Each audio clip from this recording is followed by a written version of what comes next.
What's going on, people? Welcome back to the Baby Fathers podcast for our brand new episode. I'm your co-host and I go by the name of DJ Ridler from Live Links.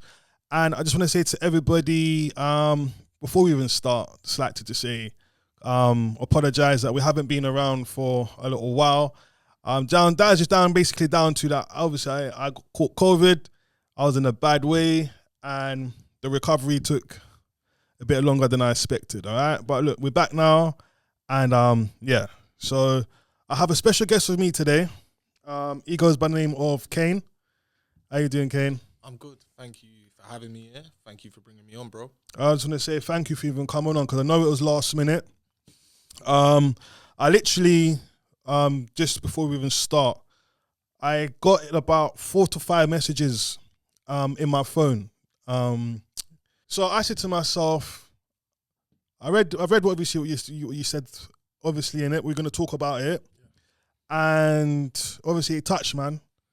I sent out the team to find who you were. You know what I'm trying to say to you? Went on a manhunt for me. 100%. And within the first 2-3 hours, I was able to get, obviously, contact you with a number and X. So I'm going to big up to everyone who obviously made this happen today as well, for you to come at short notice, all right? So I'm going to kind of talk about your story, all right? Because obviously it's a touching story and I feel like this is a story that kind of needs to be put out there. All right, now, obviously you're a father. Yeah. Before we actually get into that crazy story, what was the situation between you and your mum? Always on and off. Always very toxic on both of our parts. I can put my hands up and say for the first couple of years, on and off, it was also me. I played a pivotal role in both of us as parents, as not stepping up and doing what we needed to as mother and father. Okay. Not anyone separately. So it was always up and down, and it was always not breeding the results that are beneficial to the child, which is the most important thing. Yeah. So the relationship was very, very hard, very toxic. Obviously you put out a campaign. Yeah. A GoFund Me. Tell us about that story. Right. So, I believe I may get some dates wrong because there's a lot of information to push out, but at the same time, I hope you stick with me. Okay. So basically, in the end of 2020, for that year, I and my partner, we'd come together more or less in the beginning of 2020, sat down. We were trying to be amicable, trying to co-parent and do what's best for the greater good, being my daughter. And we sat down and we organised a plan as to where I'd see her at the mother's discretion when she felt like it was good enough, because I wanted to show her that I could effectively co-parent. Okay. That I would be able to see her maybe 2 to 3 times a week, or whenever she had spare time and could work it into her schedule. I was more than happy to do that. I did tell her that I'm more than happy to pursue the court route, and she told me what I believed at the time was we both wanted to work it out. We was on the same page. Yeah. This was for our daughter. Lo and behold, that wasn't the situation. Throughout the year, when my daughter was younger, just to go off on a quick small tangent, when my daughter was younger, I wasn't the greatest dad. Okay. I'll say it straight right now. I was not. There were times I could have done more, and I didn't. I was always there. I was always ready to be the father, and I did everything pregnancy-wise. I was there for the birth. I've always tried to be a part of her life actively. Yeah. But I think it stems from me not being able to give what the mother wants in case of what my daughter needs. So that was like an early part of the stage when she was born and stuff. Yeah, so before she was born, and then after she was born, literally 2 months after she was born, maybe the 3-month mark, I split up with her. I left because it was a very toxic relationship. Okay. Neither of us were working in the benefit or the direction of betterment for our daughter. So we split up. From there, it went left. Okay. Everything went left. A lot of things happened. And we more or less spent the majority of our life in and out of court, arguing with each other. What was the first time you experienced going court and for what reasons? The first time I experienced court, I was 21. I had taken my daughter from her mother's care. I and other people around me who were all present, all saw factors of what I believe. If she may not agree with it, that's completely fine. But postpartum, depression, if I'm saying that correctly. Okay.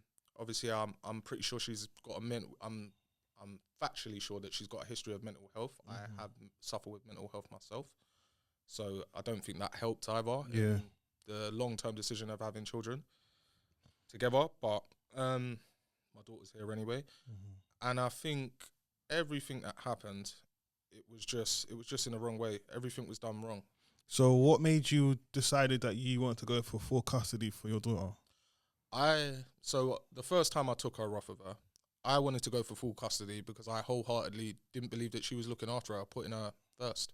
Okay. And this is something that our inner circle of friends, acquaintances they've all been able to see it. Okay. It's specifically her that does not see it, and I don't mean to say that out of malice, is it? Yeah.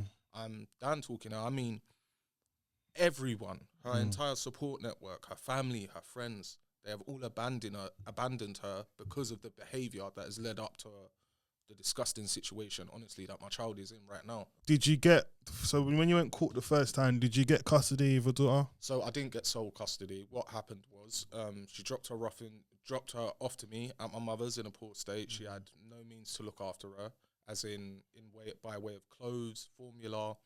She dropped her off in a car seat and there was nothing there. Any mother or father or anyone with common sense would see that she's not being looked after properly. So I took her off her, I had her by myself. I parented my daughter from, I believe, the age of 5.5 to 6 months, for around 3.5, 4 months, maybe 5 at a push. I could be getting that wrong, so don't hold me. Okay. And then did the mum take the... She took me to court.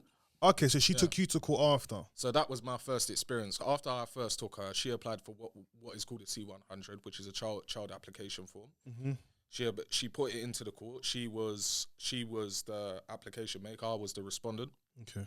We went to court. I provided evidence, and the judge ruled in my favour that my daughter did not have to go back to her on that specific day. Okay. So I was left with custody of my daughter, and we had more or less a 50-50 split of co-parenting. So she was to spend a few nights with me a week and then a few nights with her mother. After that happened, what then happened next? So, admittedly, like I've said to you prior, at that time, I wasn't the most stable father. And like I said myself, I wasn't making the best choices, but I was sticking to the contact agreement. But it was always a thing of where she would make a demand that I can't meet. Yeah. And that would cause a breakdown. And then I would say something. I'd make a demand as if it could be something as simple as, I want you to pick her up at this time. And I counter with, oh, well, I can't do that time. Could I do half an hour later? And then it comes down to, oh, well, you're disrespecting me. You're not putting your daughter first. Your priorities are out of whack. When in reality, that's the definition of co-parenting. Yeah. It's two people who have had a child that need to sit down, be amicable, and be able to work things out peacefully. Rather than you're this and rare and you're that, and then the whole bickering starts. Yeah. So we ended up in court. Contact order and a child arrangements order was put in place. It was upheld for maybe 5.5 to 6 months. Okay.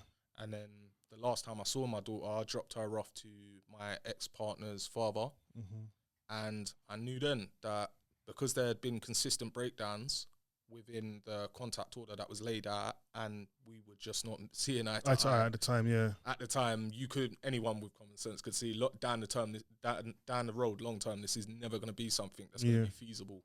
My ex-partner has a history of if I do anything wrong, if I don't meet her standards, it could be financial, it could be, and we're not talking like, she doesn't ask for the world, but if I say, for example, you can't give it today, I can give it next week. Next week. Yeah. Or can you get this? I can't get it this way, but I can get it that way. Yeah. And I will do it.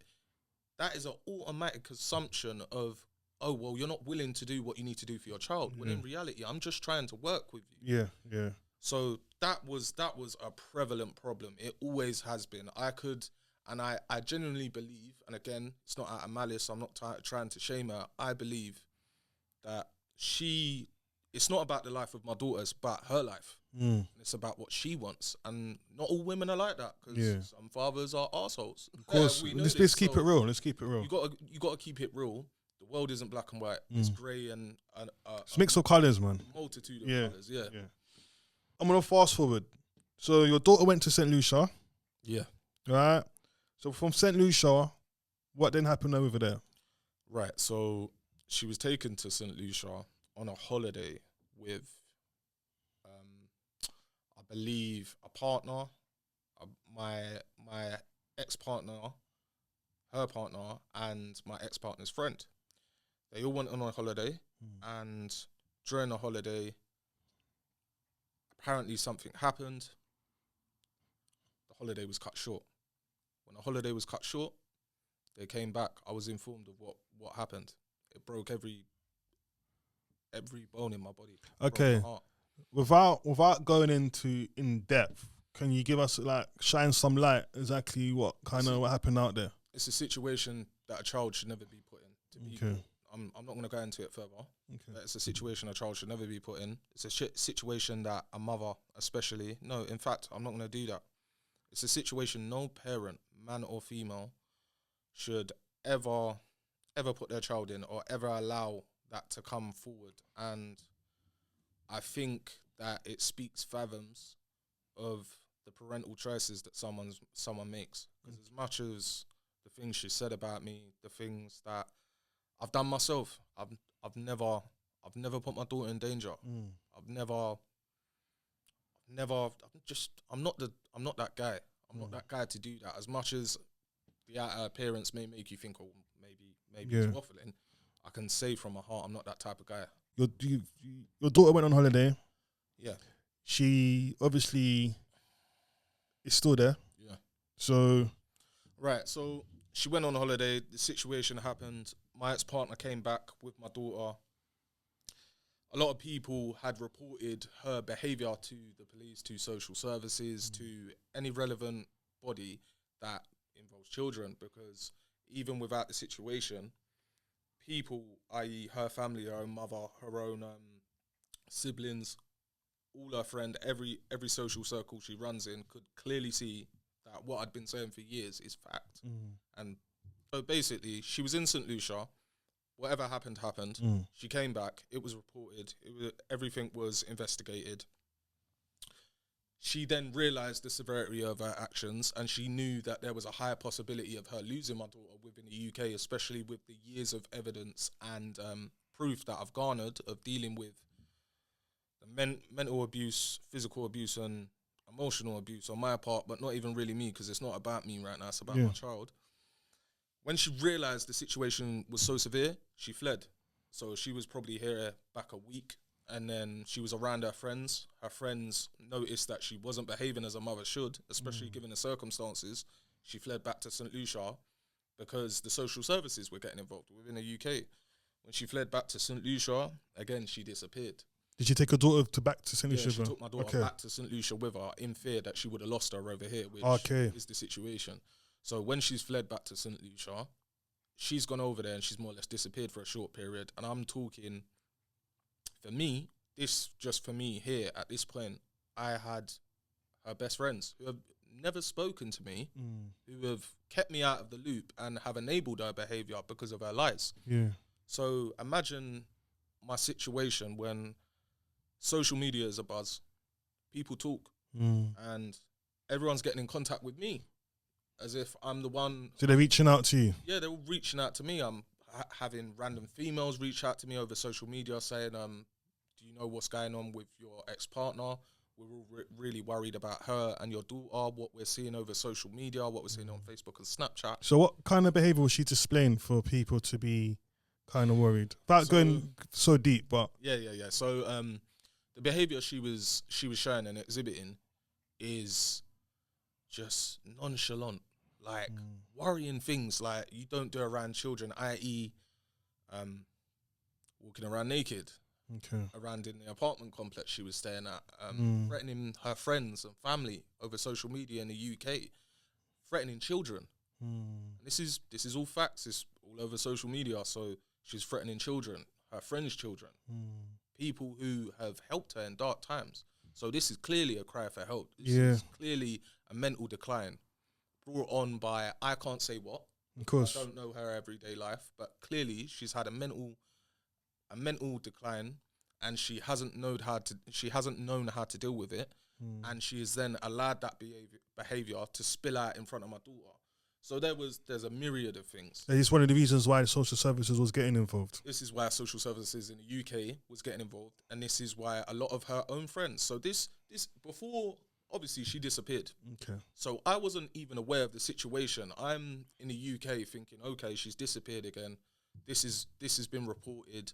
I'm now gonna go turn into a madman because I could do this two ways. I could be a fool and put my wrong foot forward and jeopardize my daughter not having only one poor parent but two by a split decision, or I could do what I did. I started going to charities. I started going to childcare charities. I approached the social services in the UK and St. Lucia. I approached the St. Lucian police. I approached UK police. I got an active investigation put out. And I began to use and utilize every single avenue I could. I also had my battle axe of a mother behind me, who I love to death, so she helped me as well. And I had a good couple people behind me, even one of her previous friends that had seen the behavior over years and had tried to effectively help her, but it was always a lost cause. So just trying to work out, just put this story together. Yeah. Right. So you obviously, they was over here. Yeah. They went to St. Lucia, came back from St. Lucia, found out that the social service was involved. Yep. And obviously they could maybe take the child off her. So she then flew back to St. Lucia. Yep. When she was in St. Lucia, how long was she out there for then? So from August last year up until the 8th of December when she was arrested, when she decided to leave my daughter in St. Lucia and come back. Okay. So she was over there from August, September, October, November, December. So what, 4 months? Just over 4 months. She had tried to run out there and create a new life and just forget about everything that had happened over here. Yeah. So while she was out there, as I said, mental decline, everything like that happened. And then it led up to the eventual of her being forcibly sectioned within St. Lucia, and my daughter being taken into government sanctioned childcare, because obviously, even though I was aware of the situation in the UK, there's a whole legal system you have to circumvent. Yeah. This isn't as simple. I've had my own boys, and people come up to me and go, boy, if that was me, I would have jumped on a plane and done this and that, and you're not going to get nowhere like that, bro. Yeah. It doesn't work like that. There's a whole legal system set up against specifically people like me and you. Yeah. So it wasn't as simple as me going over there and just appearing. And because of the people my ex-partner had put my daughter around, there was no available adult for her to go into care with. So the necessary situation was to put her into childcare. So she went into childcare in St. Lucia? Yeah. So once she's then now in childcare in St. Lucia, what did you then do after? What process did you then start to take? So obviously I went to the county court while this was all ongoing, while she was out there and displaying the erratic behaviour, because I wanted to have things in place for the eventual return of my child. So I went to county court and got a order that's temporarily adjourned until my daughter's back. I went to the High Court as well and tried to petition them to get involved and execute something known as a return order forcibly. Yeah. They couldn't, because obviously St. Lucia isn't part of the Hague Agreement. Okay. So there's no forcible return for abducted children. Yeah. So that didn't work. I approached charities. They couldn't do anything. I approached solicitors and got advice. They could only tell me, Mr. Smith, you have to go and present yourself to St. Lucia, and you need to be assessed as a viable parent for her to come and live with you, because that is the end goal. So I was doing everything within my power. I was liaising with her friends, every type of the Home Office, social services, the police in 2 different countries, and I was representing myself, and I have been up until now. Okay. Yeah. So talk us about how you went about going to these organizations. So I've had a myriad of jobs over my life, and one of them was business admin. And I've always kind of had common sense. So, Google is your best friend. Yeah, of course. Even though, Google is your best friend. Also, children's charities are your best friends. So if you talk to them and you approach them and you use the system in your favor and you approach the right people, I got in contact with an organization called Reunite, which specializes in returning abducted children back to their birthplace of origin, being the UK.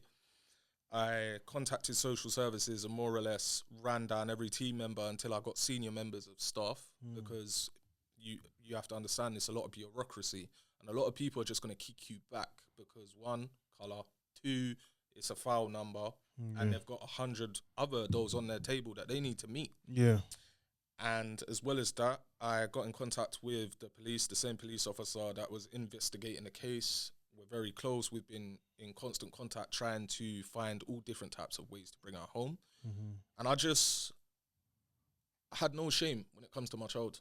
I'll do anything. Police, social services, cool. I know a lot of men, they don't want to step into that realm. When you step into it, they look into you. They look into your life. They look into how you're going to provide, how you're going to look after your child. You have to be able to do everything. So if you're not ready to take that step, it's very crazy. Because there's a lot of obstacles in your way that you're going to have to circumvent. But I just put my first foot forward and I just kept going, and I'm still going. That's what I like to see, bro. Trust me, definitely. The next question I was going to bring up to you about your daughter in St. Lucia. Yeah. So she's in St. Lucia now. Yeah. Have you been to St. Lucia yet? I haven't been to St. Lucia yet. So basically, the reason why I've started the GoFund Me petition and why I've been getting it over social media is I and my family have exhausted every option. It's very expensive. Doing these things take a lot of time, and it gets to the point of where you're meeting so many brick walls, and every avenue is pointing to me to having to go out there. I have tried to go out there on 3 occasions, but the St. Lucian social services have effectively blocked me from doing so, saying that it's not going to do anything.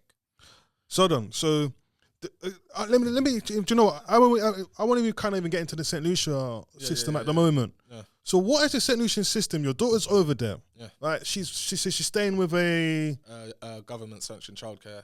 So is she like with a family, or is she in a? No, she's in a children's home. She's in a children's home with all other kids. Yeah. Right. So as a active father, you're putting yourself forward saying, my child is in St. Lucia. Yeah. I need my child to come back. I can come and get the child myself. Yeah. Why are they not letting you able to take your child? So, because of the situation her mother created, she's been made what's known as a ward of court. So, when you're made a ward of court, it effectively means that the court is saying, okay, we're seeing way too many outside factors that don't convince us that we don't need to step in and physically take the parental role. So right now, her mother doesn't have full jurisdiction over her. I don't. It's a case of one of us presenting ourselves to the court, proving everything we're saying, and bringing her back. So even with me trying to go over there, because that was my first fault. Yeah. My first fault. I sat down, me and my family, we was all planning and patterning up to make sure, like, Rob, what can I do? Of course. But the woman who's in charge has directly told me that that's not going to help. And with that being said, so that's why I need to go over there. Yeah. Is there a situation where a mum is created in St. Lucia? Yeah. And did they take the child off her when she was at the airport, or did they come to where she was staying and took the child off her? So they came to where she was staying. She had barricaded herself into the property. She had more or less gone on a rant and rave over social media, going mad. She had a weapon in her hand, and there was cause to remove the child. It was clearly a dangerous environment.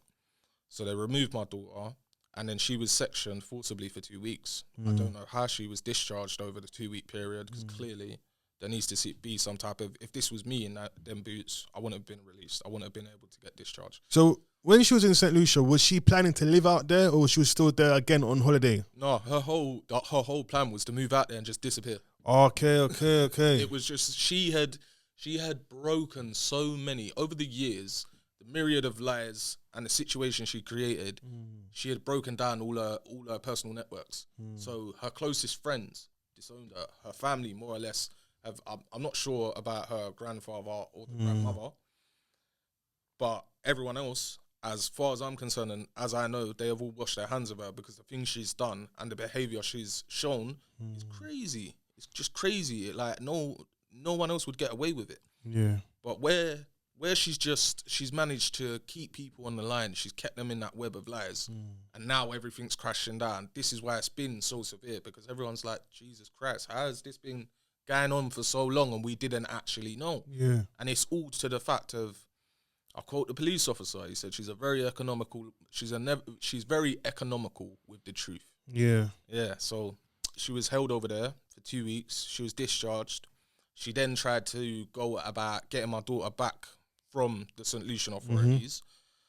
I got in contact with her and I put an idea to her, so did a close friend. We said you could go and approach the St. Lucian social services and pass over, you could give consent for me to go over there, present myself, bring her back, and it would have sped up the process. Out of spite, she said no. So that wasn't an option. So after that, I'll speed it up a bit because I know I can. No, that's cool, bro. That's cool, man. That's cool. So after that, after the 2 week period of her being sectioned and her coming out and then approaching the court on two separate occasions, they denied her because clearly the history of abuse and neglect to the child. And while all of this was going on, I was in the background. I was just letting it unfold because, again, I've said it so many times already, right foot forward, innit? Yeah. So what I'd done is I drafted up a witness statement. I spoke to the police, and she basically said while she was out there, no one was listening to her. No one's taking her in. So she can't put the lies forward anymore. You can't go and say, oh, this person's lying against me and this person, because there's like 30 people who have reported you to police and everyone. So she's kind of given up. I know as well that the things that the few people that were supporting her were saying to her, they were saying things like, oh, well, your daughter's, she seems happy. She seems fine over there because my daughter's resilient. She, as much as everything bad has happened to her, it's all done with... How old is she now? 5 years old. Okay, 5. She turned 5 in St. Lucia on the 1st of the 1st. I couldn't spend... Yeah. Couldn't spend her birthday with her. I got a room full of toys that I can't give. Yeah. So she tried to get her back over there. Failed, obviously. And when she's failed, she's kind of like she just threw her arms up and said like, boy, I can't be us. Yeah. And she's basically told me, point blank, you need to step up and need to go and get your daughter. And obviously, because she doesn't understand how complex the situation is and everything I've been doing behind the scenes. Yeah. Things like this. Yeah. She doesn't understand what we're trying to do. Yeah, what I'm trying to do. Yeah. What she's done, I've been trying to rectify it. Yeah. And it's been so hard because every time I get 5 steps forward, she puts 2 brick walls in front of me. Because she does some stupid stuff. Yeah. And she don't realise that what she thinks is going to help our daughter is effectively blocking her future because you've already discredited yourself. You've already moved all this mad and done all these things. So no one's going to take you seriously unless you're doing the right actions. I'm doing everything right. So how long is your daughter now been in St. Lucia for? Over 4 months. 4 months now, yeah. So this has been going on for 4 months. She's been stuck over there. Yeah. And at the moment, obviously they're not releasing her. Yeah. At the moment, they have blocked you. Yeah. So moving forward, you've put this GoFund page together, which is getting good support. Got good traction, loads of people are helping. So, I can't believe it. And I was just going to say thank you for the community for even doing that and coming together. I'm not really a man who does stuff like this. So for me to even put myself forward and to see like the reaction of people I haven't spoken to in years. Yeah. People who, like men, us as men and the place we come from. Yeah. We don't express our feelings. You don't really come out there and make yourself vulnerable. And I've had people like, oh, I don't think you should have done that. And I respect it because not everyone has the same goal to do what I'm doing, innit? Yeah. Not everyone wants to make themselves vulnerable. Yeah. But if it's what I need to do for my child, it's what I need to do, hands down. And obviously, when you're raising this money, what are you raising the money for to what you need to be doing? What's the money going to be needed for? So the money is for legal fees, accommodation, and minor upkeep. I also want to say, depending on the outcome of the situation, hopefully me bringing them back my daughter, whatever is left, I plan to donate to a charitable organisation. That's nice. And I'm going to provide proof of it also because I didn't really want to have to do this in the first place. Yeah. This is a lot for me. Like, this is really a lot. It's really affected me.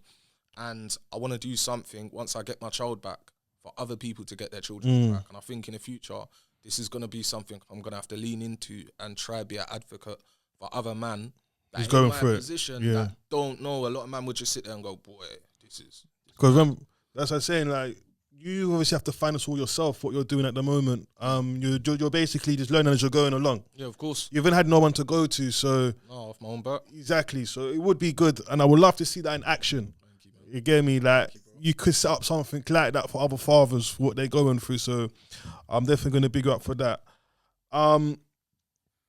So how much are we trying to raise at the moment? So the goal is $8,000. I believe it's just touched $4,000. So that's happened within 24 hours, right? Yeah, just over 24 hours. It's crazy. Like, that's what I'm saying. I just spoke to you yesterday. Yeah, and you see, we was on the phone, and I said to you, like, bro, I don't know what's gonna happen. Whatever I get is appreciated. And every couple minutes, my phone's been blowing up the past couple of days anyway. Yeah. But every couple minutes, I'm checking my phone, and I'm like, blood. This is mad. I didn't even think. I thought I was gonna have to go do the mad thing. Yeah. Like not like that. I mean, like, I know you're talking about though. Yeah, I was gonna have to find it by any means necessary Yeah. and just get out there and do what I've been doing, like I've been doing. So to see the response and the love of people is crazy. It's crazy. It's good. I said I rate you for what you've been doing right now. Thank you, bro. And another thing I was going to bring to you is, you see with the legal team, are they able to liaise with the government or the people in St. Lucia? So right now, I've got some family members behind me that are trying to use. I come from good family. Yeah. I come from a good family who all have good jobs, and I'm just getting there myself. I've actually managed to come into and be, hopefully soon enough, be on the same level as them. But I've got my family and a couple friends and my long-term partner, who what we're doing is we're gonna, over the next couple of days, I'm gonna lay out a proper plan of action. So looking for accommodation, divvying up what needs to be paid for, legal representation, updating the GoFund Me so everyone knows exactly what's going on and exactly what I'm going to do. Sorry, my vernacular slipped a bit. That's fine. Listen, you can't take the hood out of you, you know. Yeah. So the next thing, that is it. It's a plan that I'm going to put in motion. Me and my partner are going to sit down, hash out all the details. Whatever we need. Whatever we don't, it's going back to charity. Yeah, I love that. All right, listen. Everyone, obviously, who's watching this pod today, anyone who could even spare anything to help Kaine attempt to, I'm not going to say the word attempt, because he's going to get his child back, all right? But with the community support, we need your lot support to obviously to help him stand an excellent chance of fighting. Yeah. So when he's over there, he's got lots of, lots of ammunition and lots of means to get this done in one pop and bring my child home what she deserves and give her a proper life. So what we're gonna do in this episode, we're gonna add the link below. Yep. All right. We're also gonna add it on the Instagram page as well, so you can obviously click into it. Anything you lot can donate. All right. Let's help Kaine, man. All right. Kaine, just on another note, I was gonna ask you another question before we do finish. Yeah. Like, mentally in itself, what are you even going through? If just thinking about your own self now. You know what? I don't want to ham it up. I've been broken. I've got a beautiful partner who, they say you got strong women behind you. I've got a beautiful partner. I have a beautiful mother. I have a beautiful auntie. I have a beautiful grandmother. I've got some good siblings. And I've got a lot of people behind me that have tried their best to keep my head right, because I suffer with mental health myself. I suffer with depression, partly due to this ongoing situation throughout my life, other things also, but more so this.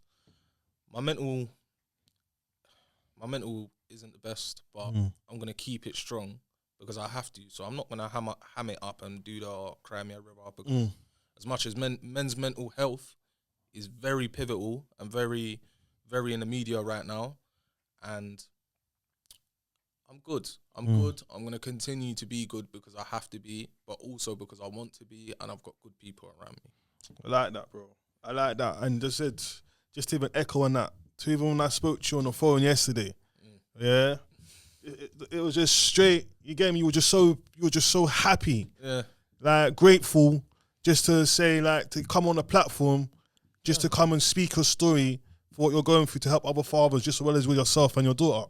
You know what? You got to see the beauty in the small things, and the beauty is this. The beauty is every day I wake up and I'm breathing and I can push forward. And the beauty is just to take it on the chin. And sometimes, as much as it may sound a bit archaic, you got to charge it to the game and keep pushing. 100. Because if I don't, what's the outcome? It's true. It's very true. So, yeah. It's very true, bro. Well, listen, once again, I wanted to say to everyone, donate, man, if you can. Right? Even if it's £1, it's £5. It can be as little. It can be as much as you can afford. Let's give Kaine the best opportunity to get his daughter back. All right? Anything to say, bro, before we finish? Thank you for having me on the platform. Sorry if I've got a bit of a screw face sometimes. My mother's always told me my face is hard, but... That's just come from growing up, man. That's just come from growing up. Thank you for every single person out there on Twitter, on Facebook, people who have shouted me that I ain't spoken to in years. Family members, big up my family. Just thank you to everyone. Thank you for the opportunity. I'm still going to be here and kicking, and I just want to bring my daughter home. That's it. That's it, bro. That's it, man. Well, listen, people, thank you again for watching the Baby Fathers podcast. Definitely been a good episode, a touching episode. And I just like to just say, if you can help, please help. We're going to add the link, as I said to you before, we're going to add the link below. We're going to add the link in the Instagram as well. And of course, anywhere we can, all our pages, our social platforms, we're going to add the link. And yeah, if you can. All right. So listen, till next time from the Baby Father podcast, we out, man.